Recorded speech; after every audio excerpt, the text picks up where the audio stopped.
আমাদের পাবলিক হেলথের যে এখন যে সিচুয়েশন, একটা ছোট্ট উদাহরণ দিচ্ছি, তাতে ওই জাতীয় আমাদের স্বাস্থ্য খাতের বড় মাপের সমস্যাগুলো নিয়ে বিশ্ববিদ্যালয়গুলো গবেষণা করুক, আমাদের কৃষি নিয়ে বিশ্ববিদ্যালয় গবেষণা করুক, সেই গবেষণা যেন প্রায়োগিক হয়, সরাসরি সমাজের সমস্যার সমাধানে যেন ব্যয় করা হয়। মানে ডিরেক্টলি যেগুলো আপনার ইনভলভ সেগুলোই আপনি জাতীয় প্রায়োরিটির অংশ হিসেবে গবেষণা। যেমন এখন গণতন্ত্র সংহতিকরণ, এটি একটা বড় রকম চ্যালেঞ্জ আমাদের সামনে।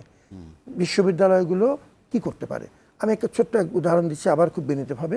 আমরা অ্যাপ্লাইড ডেমোক্রেসি ল্যাব বলে একটা বিশেষায়িত গণতন্ত্র সংস্কৃতি চর্চার জন্য একটি বিশেষায়িত ল্যাবরেটরি তৈরি করেছি।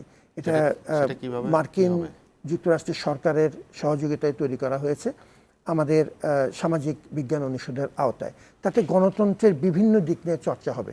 আমাদের ইয়ং জেনারেশনের মধ্যে গণতন্ত্রের সচেতনতা তৈরি করা, মাঠের বিভিন্ন কেন্দ্রে আমরা কিছু মাঠ কেন্দ্র তৈরি করেছি, মাঠের বিভিন্ন কেন্দ্রে এই গণতান্ত্রিক আবহ তৈরি করার জন্য যে বিভিন্ন রকম কেস স্টাডিগুলো হচ্ছে, একটা উপজেলা পরিষদ বা ইউনিয়ন পরিষদ চমৎকার একটা গণতান্ত্রিক চর্চা করছে, সেটিকে আমরা রেকর্ড করব, তাত্ত্বিক এবং একাডেমিক গবেষণা করব, সেটিকে আমরা আবার গবেষণাগারে নিয়ে আসব, আন্তর্জাতিক মহলে এটিকে আমরা উপস্থাপন করব, তার থেকে আবার শিক্ষা নিয়ে আবার মাঠে ফেরত যাব।